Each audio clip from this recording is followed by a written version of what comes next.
Hello, everyone. I'm Dominique Johnson-Lindsay, and I want to welcome you to the Active Listener podcast by Lightspeed. As a lifelong learner and the daughter of a Navy veteran who became an elementary school teacher, education and service are in my DNA.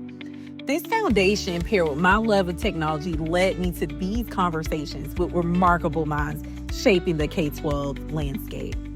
Join us as we amplify these vital voices and explore how active listening remains foundational to educational excellence. Whether you're an educator, administrator, or someone passionate about the future of education, there's something here for you to learn.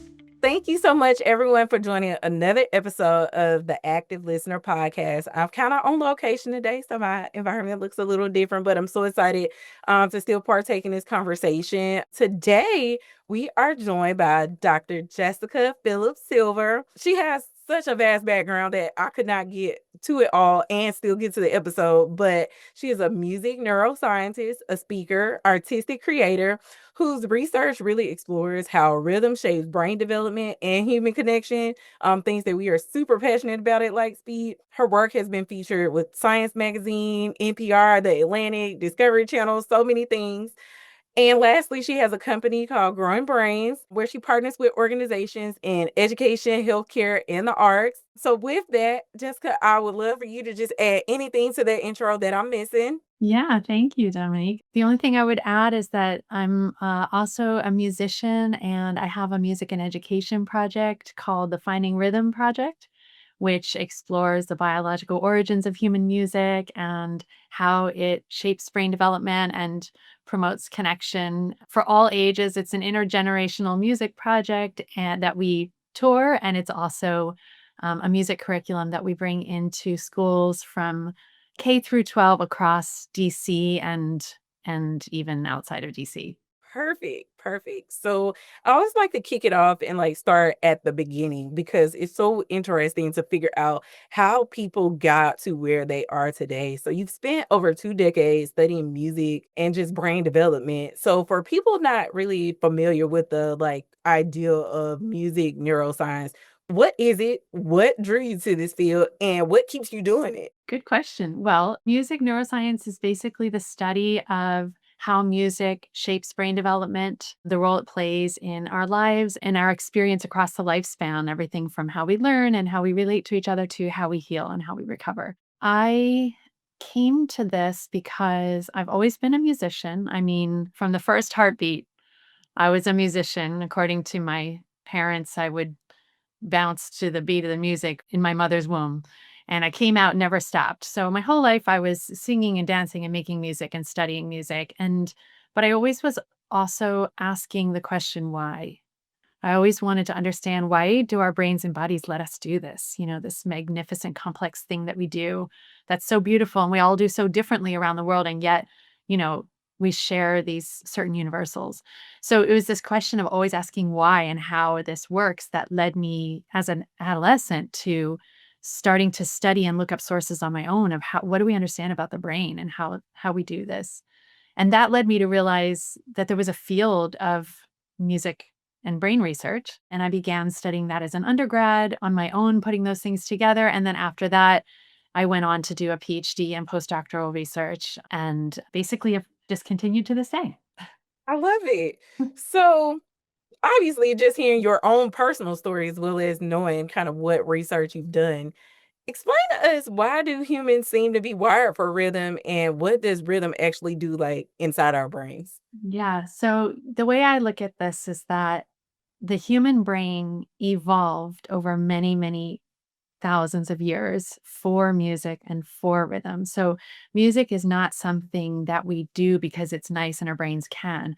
Our brains are the way they are partly because of music and the way it connects us. Music specifically, but rhythm especially, has this special power. It pulls us together and connects us in time. We lock into the beat together so we can physically move our bodies in time. But it also pulls us in together and locks us in affect, in our shared emotional state. So when we move to the beat together, we can get our energy and our mood up. When we sway to a funeral march, we can collectively share our grief. right? So it has this power of locking us in together in time and in feeling. And that has been crucial to our survival for all of history. It's also really important in the life development of an infant and a child, right? So it's one of the main tools that parents and caregivers around the world use to nurture infants, right? We sing to them, we rock them, especially when nothing else is working. It's kind of like it's our first go to tool, but it's also our last resort. When nothing else works, the caregiver sings a lullaby of desperation, right? It's a way of getting through the day. And so it bonds infant to caregiver and to community. And then it also bonds, mates together to form families. And then it bonds communities. We have this long evolutionary history of engaging in music and using tools like rhythm to bring us together and accomplish our goals and survive. And we couldn't be here without it. I love that. That's so powerful. We don't think about it in that way, just consuming music, you just kinda do think, "Oh, it's for fun." So hearing this deeper meaning, I think, is very powerful because at the core of what I kinda feel like is rhythm and the kind of the reason I even wanted to have this conversation is because it connects so well to the idea of sound and listening. That's obviously one of the key tenets of music. So I know one thing that you've done is introduce this very like powerful framework around listening. Can you kind of walk us through what that is and why that even matters? Yeah, so I've been studying and thinking and talking about this, like you said, for like 25 years. And it's just constantly evolving. But this idea of what listening is and why music helps tune the brain to listening. But the first thing that I want to clarify is that when we're talking about listening, we're not just talking about the ear. So sound is powerful, but sound is multisensory. It does come in through the ear, but even beyond the ear, and for those who don't have access to sound, it comes in through the body too. So sound inherently is multisensory, and our experience of it is inherently bodied, and it produces or promotes action. One of the things that I like to say about music is that its primary function is not for us to hear. The primary function of music is for us to move. So again, move our bodies in time and be moved together, right? Emotionally moved. So it all comes down to bodies and movement. It's a very embodied perspective. With that perspective, I've had experiences teaching over many, many years, but in the last 5 years with my own music and education project, the Finding Rhythm Project, I've been taking my music project, which is about rhythm in the brain, into schools in order to teach the brain science and life skills, but also teach the music and the lessons that are in the music. And one of the things that I've really noticed being in classrooms from little kids to big kids and leading ensembles is that there are big issues that come up with listening and attention that are sometimes problem areas that students know, teachers know, parents and mentors know. We all kind of know this. So, in the last few years, I've been working with this framework, which you and I talked about. I think of it as the arc of listening. So, what I mean by the arc, ARC, is there are these three levels of listening that we need to embody and kind of develop these skills that we need to develop in order to be effective listeners, to be able to pay attention, to be able to learn, to take in sound information, but information in general, and to be effective as a community. So the first level is attention. And specifically, I do focus on auditory attention.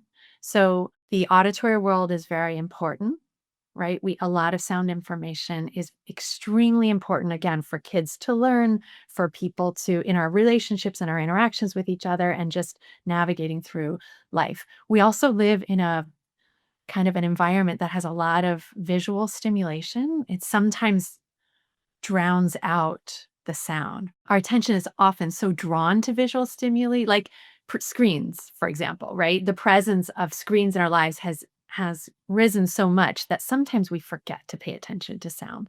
But sound information is really important. Being able to notice sounds, for example, make meaning of them and respond appropriately. So if we think about, a musician, for example, or someone just, any kind of musician, even a hobby musician, right? We need to be able to hear a note and understand, is that note high or low, right? Is the melody changing, that kind of thing. But if you think about a child in a classroom, when they hear sound information like the sound of the teacher's voice or a lesson that's being presented, they need to be able to focus their attention on that sound and resist distraction around that. And we know that that's a big pressure. So, auditory attention is the first level of this system of listening, and it's like the foundation. If auditory attention skills are there, I can hear the note, I can hear the sound of the teacher's voice, I can take in the information. If it's not there, that might look like I can't tell if this note is high or low. I'm missing cues of the teacher's tone of voice or not able to take in the meaning of the words because I'm not able to attend to the sounds, right? So if there's something faulty in my brain's ability to attend to sound, I'm never going to get to the point where I can make meaning of it, learn it, and then respond properly. So first level is attention. Once that's in place, we get to the next level of ARC, which is regulation. Meaning, now that I have effective attention, I can regulate the way I'm receiving that information and responding to it. So, for example, if I have to sing the note back to you, I can make sure it's the right note, right? Or if you say, "No, that's a little too high," I can bring it down, I can adjust it. Or a child in a classroom having a lesson or listening to instructions can make meaning of the words because I've been able to take in the sound. So now I can say, "Okay, what does the teacher mean? What are they asking me to do? Is it my turn to speak?" Right? Did I hear the question properly? Can I give my answer? So that's regulation. And that means we can follow through on instructions. That's really important. And the third level of ARC is what I think of as connection or cooperation. That's the C. And now that attention is in place, now that my regulation of that information coming in and my response is in place, now I can experience real connection and cooperation. So in music, that might be you sing the note and I don't just understand where that note is, but now I sing my note and we create harmony. Now we're making music, right? That's the cooperation and the connection of music. Or if we're thinking of the child in the classroom, the teacher has given instructions. I've understood and received them and regulated my ability to respond. So now it's about choosing. So, am I going to follow these instructions? Am I going to ask a question about them? Am I going to state that I have an idea that's maybe different from the instructions? And this is important because in the classroom setting or in any community setting, connection and cooperation is not obedience and rule following without questioning. It's participation, which means that there's give and take, right? So now we get into the higher level skills of how do I, as a student, find my place in this class, share my ideas? How do I recognize and respect the authority that's teaching me or leading me or the adults in charge or whatever? But also, can I have the expectation that the adults in charge are recognizing and respecting my role? Right? So that's where I think when we think about listening and the importance of sound information, that's where that information gets shared and something really productive happens in the classroom environment. So that's the ARC framework that I'm working with right now: attention, regulation, and then when those are in place, finally connection and cooperation. I love it. And that is honestly a great way to kind of frame this conversation because there are different things happening at different stages. I think what's coming up for me just hearing how you're describing this is if you notice points of friction or failure at any one of these stages in the art, kind of talk to me about what does it look like as a teacher to provide solutions, or what should a district look like when they are trying to provide solutions to minimize the friction in these different places in the art. And I think it's just important to say, we look at it one way as a tech company, obviously working in this space or adjacent to this space where we care about, auditory processing basically in the classroom. But I definitely want to hear your perspective on what people can do because sometimes the solution isn't they have the budget or whatever to be able to afford our solution as much as what what things can people look for, especially when you get into, what background noise looks like. Like it's not always, just this oneness of, a kid being tapped out. There are so many different things in the environment that contributes to how this arc is kind of like happening. That is the ultimate question, and I feel like no matter what school system we're talking about, no matter what child, no matter what individual we're talking about, the way we live right now, that is always the question, right? So the first step for me is always beginning with an understanding of what does the individual listener need. Right? And so the biggest question is also like the smallest one. It doesn't start with how much budget do we have? It doesn't start with like what are our greatest goals? What do we want to achieve? How do we compare to other systems? It starts with are we meeting the basic needs of the developing child and of the brain? And again, we're kind of focusing on children, but this applies to adults and it applies to aging adults too, because all of these questions become really, really important in that delicate phase of life, which is the later stage of life when the brain changes and sometimes becomes, in some ways, a little more childlike, right? Or requires a lot of care and support. So the first question is always asking what does a classroom or what does an individual child need? And I will just say that from my perspective, as a researcher in auditory development and science, but also as a musician and someone who leads classrooms in music or, leads ensembles on stage. And also as a mother, the primary, antidote to the stressors that we have, which, like you said, is there's a lot of things that affect our ability to listen, our ability to learn, the noise in the environment, things that an individual child might be struggling with. One thing that we can address is the present sound environment, right? So, any child or any individual brain needs an environment that at least has moments that are relatively free of overwhelming noise so that we can focus our attention on specific meaningful sounds.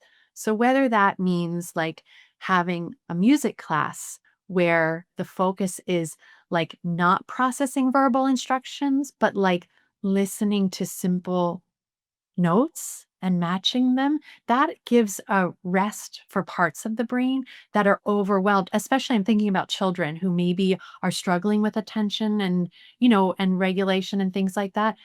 When a child has to go through a long school day where one period after another, they have to follow adults' rules, follow adults' instructions, listen, listen, listen, and it's a lot of verbal information. Tuning into music notes or a good rhythm provides a relief. It also stimulates parts of the musical brain that are hungry. They're hungry for melody, they're hungry for rhythm, they're hungry for communal synchrony, which is different from the classroom lesson, right? So when you feed the brain what it's hungry for, and remember, our brains evolved for this. Our brains evolved thinking we were going to be doing this a lot more of our day than we are now. So when we reduce, I don't want to call the teacher's lessons noise, but when it gets to the point where that becomes noise because the child's brain is saturated, when we reduce that and allow them to have a period of music every single day, then their brain gets to rest in particular ways that reduce cognitive overload, but it gets to recover and rejuvenate in ways that actually strengthen the same brain networks that they need for learning, right? So after having had music where they sing, they move in time together, they play an instrument, whatever, then they can go back to their learning, their homework, and be more effective because their brain and body has gotten more of what it needs? I love it. Yeah. So that's one thing, and the other thing that I was just gonna say that's another simple tool, and again, this is super simple, but, like, the biggest tools are the littlest ones, is making sure that there's sometimes quiet. We all need moments of quiet. Our auditory brain needs to rest. Our cognitive and executive functioning brain regions need to rest. Sometimes what we need is a reduction in stimulation.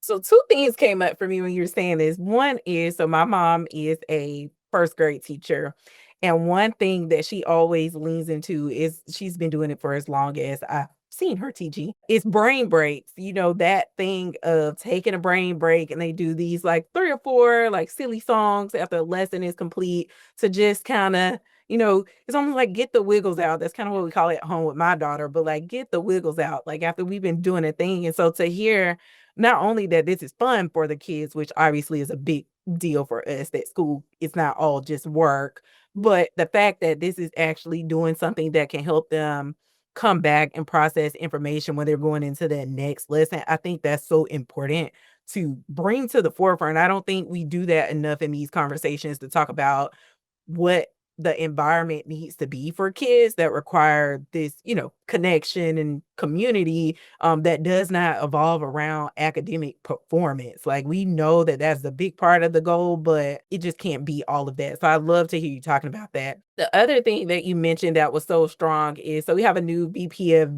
business development here at Lightspeed that has done just a lot of different and unique work. And one thing he has opened us up to in a way that I don't think we've always looked at before is what the cognitive load is, like what all of that looks like. He does a lot of work around cognitive load, like research, and just like that is an area he is very focused in. And so he has really helped us kind of lean in on that ideal because that's another thing that I think we don't think about enough is what does that look like for people? I think we are so in the habit of doing, doing, doing that we're not thinking about processing. Like, what does that look like? And so he speak about that. It's like, oh wow, this connects really well because this is something he has been, you know, definitely bringing to us. Where it's like, how do we talk about what Lightspeed does? And some of it is related to impacting what the cognitive load looks like in the classroom. So as you were saying about not just being kids, but also even adults, like what does that look like? Because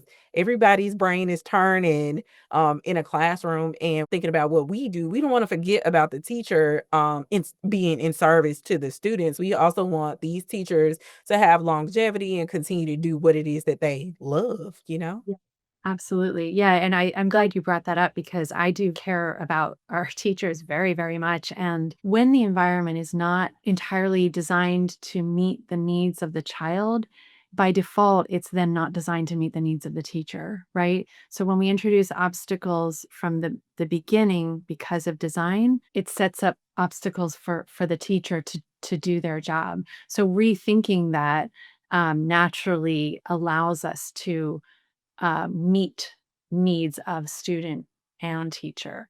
The other thing that I was just, I love your anecdote about your mother as a teacher having these brain breaks that involve song and movement, right? And that's not accidental, right? In other words, they're not just stretching their bodies and they're not just using their voices arbitrarily, right? But they're singing a song together. And one thing I want you, everybody who does that, every teacher, every parent, all of us who do that, to remember is that we're used to thinking of that as a time to get the wiggles out, like you said, get energy out. And that is very true. But it's also a time to get important information in. And that's the piece that people often miss. So it's not just, singing and moving around our bodies to get energy out, but it's giving the brain information again that it is hungry for and getting that in. When we feed the brain what it wants, including sound information, including motor action, then that brain re-regulates itself and is in a position to continue in discovery mode and learning mode, right? It is a stress reduction technique, but it is also a learning tool. And the other thing is that because it's that, then even those educators or school leaders who are focused on academic performance, like you said, would take this more seriously and incorporate it more because they would understand that the music and the movement are tools of learning. They are academic. They're at the heart. The skills that they foster and the brain circuitry that they strengthen are at the heart of what the brain needs to learn, right? So it's not just fun time and just entertainment and entertaining. In fact, music class is often not. Not always fun and entertaining. It's hard work, but the thing is, it meets these needs and it strengthens these brain networks for learning and attention and regulation and all of this. And it refines these networks. And so we become better at concentrating. We can become better at listening. We become better at producing refined responses to that, like musically and speaking and otherwise. And so it actually bolsters performance overall. I'm not saying we do it to increase the test scores because that's not the framework we're working from. Although it will. But that's not the point. The point is give the brain what it needs in the body that it lives in, and that is where optimal brain development and learning and healing occur.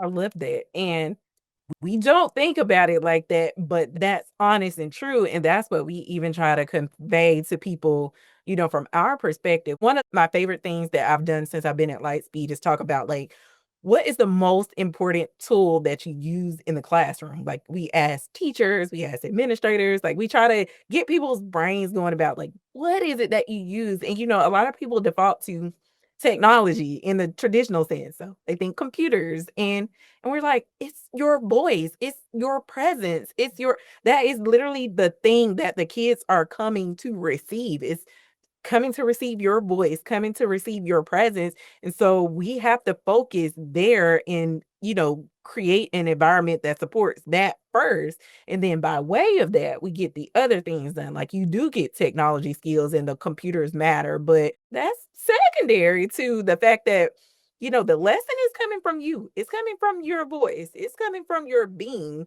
That's right. Not all technologies are electronic. So, music is the technology. Music was developed as a technology to serve the needs that I talked about, these survival based needs, these community based needs, these individual empowerment and health based needs, right?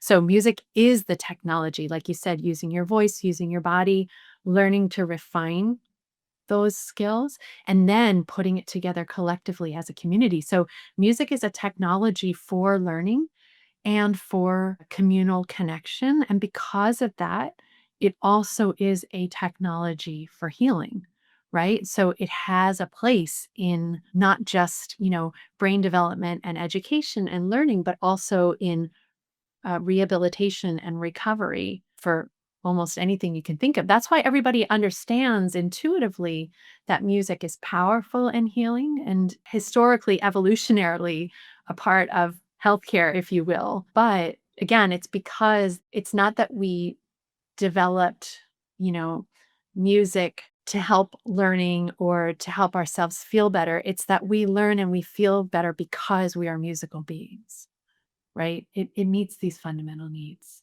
Absolutely. So obviously you do this all the time. And you kind of mentioned it at the beginning, and I do want to dive into that a little bit. Talk to me about finding rhythm. Obviously having the conversation with you beforehand, but just thinking through it, preparing for this interview, I think it's a very unique thing. And especially I'm here in DC currently. That's going to be my new home in a lot of ways. So I feel like bringing in the culture of a place, as well as just talking about these things we already talked about with science and music, this is like the perfect combination of them all. And so I wanted to give you a chance to talk about it and share it with the audience, because as we're having this conversation, and I hope we're getting people excited about what this part of science and auditory processing looks like, I think it's important to like understand beyond just this conversation and the actual input output. Yeah, I mean, like you said, this is all of everything that we're talking about is cultural, right? And we're having this conversation here in the context of like North American school systems, and it's different in other places across the world. Education is different, music is different, but these fundamental human needs that music meets, that they don't change. So wherever you go, it sounds different, it looks different, the philosophy is different, but the needs are the same, right? And that's what makes studying and working with children so beautiful, is that it's a constant reminder. You can go, study or work with infants and children anywhere in the world, and you're going to see those universals. Anyway, the Finding Rhythm, about 5 years ago, I got my first grant as an artist. So I had been, working under grants as a scientist for many years, but this was my first artist grant where I decided to bring the science to the stage. So I wrote this show. It's a musical. I wrote the music and I wrote the onstage production. And it's about the biological origins of human music. Like, why are humans musical, right? When and where in time did it start? So we talk about the original rhythm being the heartbeat. And of course, the original cultural rhythm being in Africa, the seat of humanity. And then we look at how rhythms traveled through the transatlantic slave trade from Africa through Latin America and Caribbean and landed in DC and turned into the very special culture of music that is unique to DC, to Washington, DC, which is go-go music, which was, grandfathered by Chuck Brown, who infused these Latin American and African rhythms with funk and soul and jazz that he was proficient in, and created this special style of music that is not just a style of music, but it is in itself a social movement, right? So the Black community of DC, go-go was a collective conversation. It was a response to the system during civil rights era, and it continues to be to this day. Even the musical genre changes over time. And I've worked over the last number of years with people who are experts in that music, but also like leaders in that community, scholars on that community, to really make this a collective project. And then the music itself teaches about these biological roots of music and rhythm, these cultural roots of music and rhythm. And then it talks about how rhythm is a tool for brain development. So we have a song that's entitled Rhythm Grows Your Brain, super nerdy, but very very good rhythms based on the Afro-Cuban djembe beat. And then we talk about how music for, especially for children, is a discovery of their own individual power, right? When I find my own rhythm, I feel powerful myself. So we have a song called Powerful Child, but I also find my connection in community. So we have a song called Soul Beat Connection, and it's really about the how locking into the beat or the pocket in go-go, how that enables a child to find their own power, their own place at the same time as being enwrapped, in this community. Is that a word? Enwrapped? Enveloped in community. Get the picture. Let's just go with the word. Yeah. So that's the original project. We had our world premiere at the Kennedy Center Family Theater in 2022. And since then, I was asked by Washington Performing Arts and DC Public Schools Arts to design a school curriculum that we began to bring into elementary schools. And then I developed it into middle school curriculum. And it's now a high school curriculum that we've been implementing in schools, every ward of DC and, in other schools around the DMV. That's the project that I'm most proud of in my career. It's been a joy to become really a composer and to lead an artistic team where every voice of the individual artists who grew up in their own musical cultures and their backgrounds is woven into this music. And I want to mention my primary, collaborator, my partner in this, my co-visionary, who is Dante Pope. Dante has been a multi-genre, multi-instrumentalist, singer, drummer, world touring musician, and is also the producer of the Finding Rhythm Project. I'm happy to say we are working with a brand new grant to write our next musical. And the next musical is all about the science of music and emotion. And so it's really looking at how music and rhythm, especially, helps us feel and process our big feelings and like artfully express them, right? So it celebrates the messiness and the bigness of feelings and helps us understand why that's what gives us beautiful music and art, right? And why that is like to be embraced. But then also how music and rhythm help us find calm after the storm, right? So we want to celebrate and help children and young adults learn to navigate their big feelings, especially during a time of development where they're big. But also, we want them to use those tools and those refined skills to be able to regulate the nervous system so that they can help recover after the big feelings and learn how to ride those waves. So the show is called Gut Feeling Anatomy of Emotion, and it really looks at the brain and how it connects to the heart in feelings and also the gut in feelings. Oh, wow. This is so exciting to me, and I feel like this has just opened up so many more questions. I literally could talk to you all day about this because I am always so mind blown about what we experience over and over again and don't think about until we talk to people that like really spend time researching it and getting it down. And it's like, oh, that makes sense. Oh, this makes sense. So even as you're talking about this with emotion, I'm like, this is why you want to kind of turn on a song when you feel this way, and this is what it's doing to your body, and blah, blah, blah. I'm like, this makes so much sense. So I love it. And I'm so excited to even hear about this project. So congratulations. Thank you. I'm gonna get ready to wrap us up. I do want to ask one more question. You kind of already answered it, but you may have some more to add, and then we're gonna get to my fun round. Okay. So my last question is kind of like looking ahead. Obviously you just talked about this project that you're doing, so I'm sure that's consuming quite a bit of your time. But as far as just looking out over, what you see ahead as it relates to all these different things that we talked about, talk to me about what you think the future of like auditory processing, education, like what do you think it looks like? Like, are people going to be more receptive to this? Do you see the way you're working with people in curriculum, do you see that expanding? Like, talk to me just about the general idea of knowing this is what you do. How can we get more people in the world, really, especially the United States, involved in this part of it?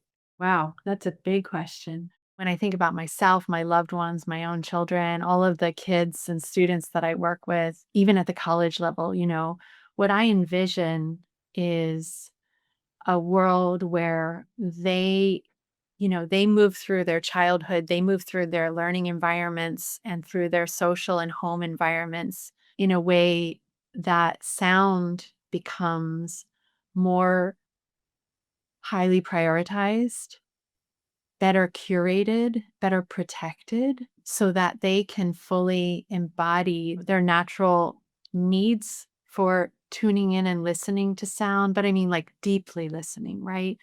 And also creating things that allow them to use those skills, whether it's music or whether it's speaking eloquently or whether it's being able to have good communication, listening and connecting with loved ones in order to strengthen relationships, right?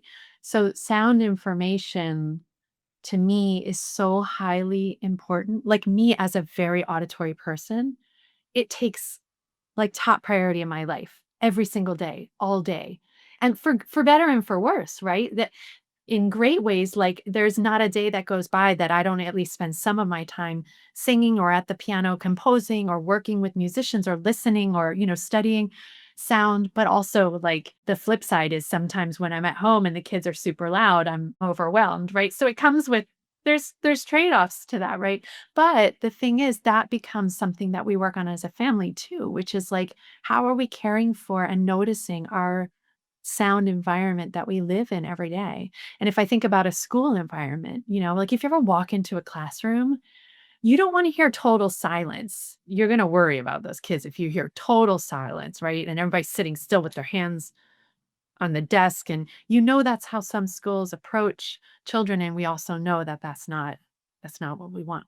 But you also know when you walk into an environment and it's chaotic and loud and dysregulated, right? So think about what it sounds like when you walk into a classroom and there's this hum, this buzz of energy and ideas and thoughts and maybe singing and maybe problem solving or whatever, but basically community working together and locked in together. That's what children should sound like. That's what a group of adults sound like. That's what it sounds like when you walk into a cafe and everybody is, having their coffee and connecting together. That's how humans evolved. So I envision a world where people, young people and older people, can move through their lives in sound environments that are intentional and, lovingly curated. I love it. I love it. That's so perfect. I love the way you explained it. It's like no questions. That's perfect. And I truly hope that we can see that vision come to life as we think about what all of this looks like for us and just knowing what the benefits can be to just all of us, again, we talked a lot about kids because that's a big part of what we do in the educational environment, but it's really for all. We know that. So, Yeah. with that, I want to end by getting two fun questions in. Now, one, again, I feel like you kind of already answered it because you just had such beautiful answers today. But the first question is, if you could remove one barrier in education, what would it be? The one barrier that I would like to remove in education is the systemic culture of testing and evaluation, which usurps the real purpose and misunderstands the real purpose of education. Love it. That's perfect. You're not the first person who has mentioned this Oh, kind of no, for area. sure. I think a lot of people definitely feel that way, but I love the eloquence of how you described it because I think it adds a layer of just humanization. We know that the ranking and comparison, it gets to be a lot for everybody that's involved, but just layering it with the ideal that we can do so much more. Final question. And I'm so interested to hear your answer because you are so many things that relate to this. What is your favorite sound?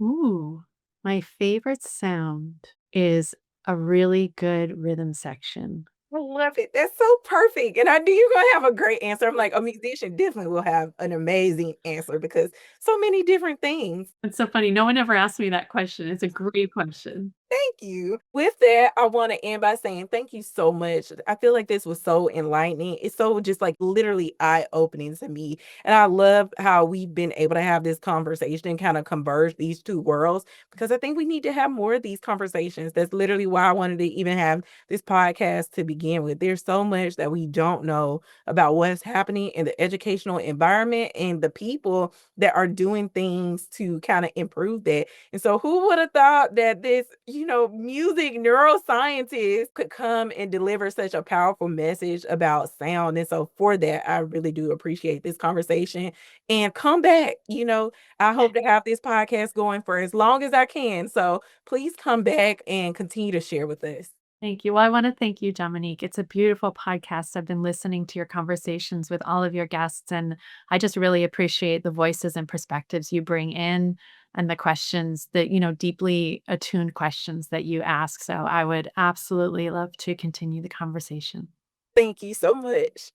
Thank you. That's all for today's active listener. Thanks for tuning in. Share your comments on this episode on our Facebook, Twitter, or LinkedIn social media pages. You can visit our website at lightspeed-tech.com to learn more about our mission to ensure every student hears every word. And subscribe to our podcast wherever you listen to your favorite podcast. Until next time, let your listening be as active as your learning.